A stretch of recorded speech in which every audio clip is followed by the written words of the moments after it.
Ada produk dan produk lagi sih reaksi dan produk sama aja ya. Nah yang kedua itu ada wujudnya, wujud dan atau fasanya.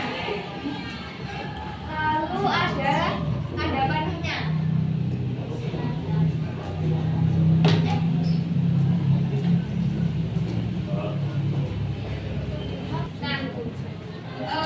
Reaktan itu misalnya kalau kita bikin roti kan ada butuh apa sih? Butuh tepung misal.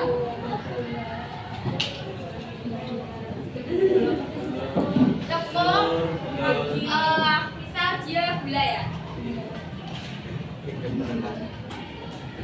Misalkan saja tepung dicampur dengan gula menjadi roti. Ini diibaratkan dengan reaktan.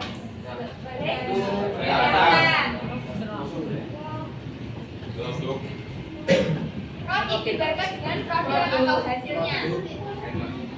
Berarti tanda panah ini berarti dia reaksinya bereaksi. Tepung bereaksi dengan gula menghasilkan roti. Nah itu. Ini misalnya dalam kehidupan sehari-hari.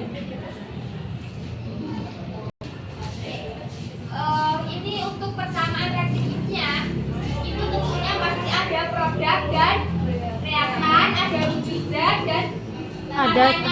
Fasanya ada berapa? Ada 4. Apa saja?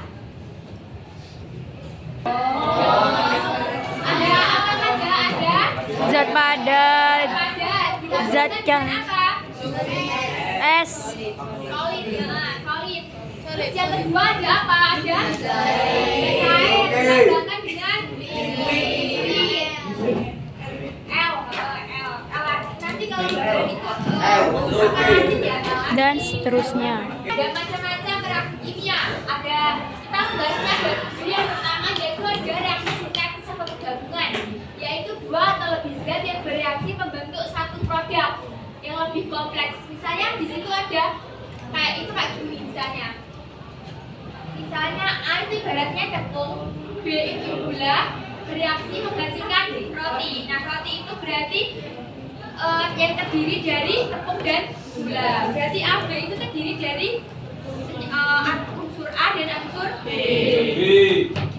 Selanjutnya ada reaksi dekomposisi atau penguraian.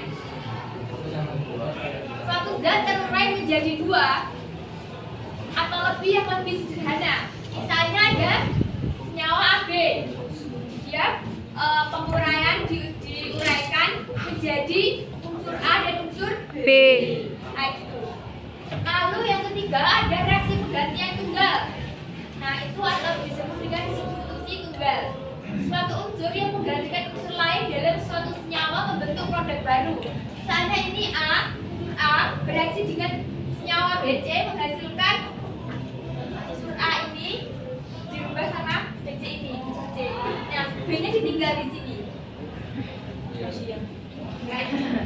kasihan. Ya ada reaksi penggantian ganda. Kalau tadi tunggal, sekarang ganda. Nah karena dia ganda berarti dia unsurnya itu ada 2. Kita sebut dengan senyawa AB bereaksi dengan senyawa CD menghasilkan AD plus atau dan CB.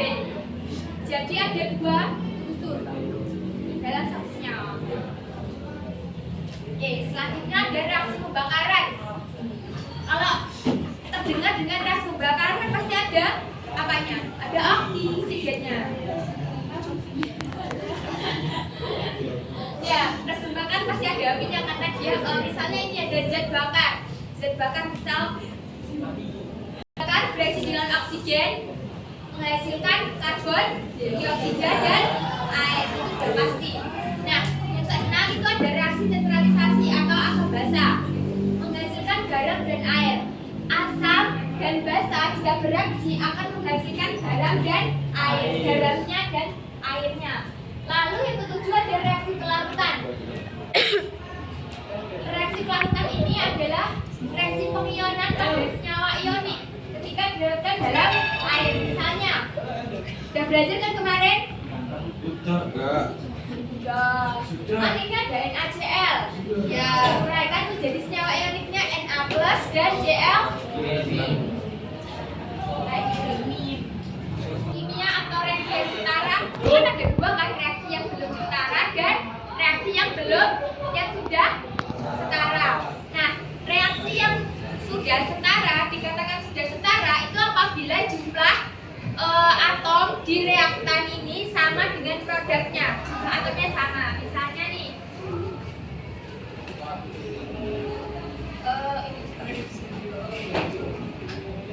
ini termasuk apa dia? Reaktan. Terus H2O Produk. enggak? Produk. Produknya. Nah, berarti dua di sini dia sebagai Koefisien. koefisien. Koefisien ini untuk menyetarakannya, jadi dia itu bisa berubah koefisiennya ini. Ini dua ini indeksnya. Nah, indeks ini nggak bisa berubah.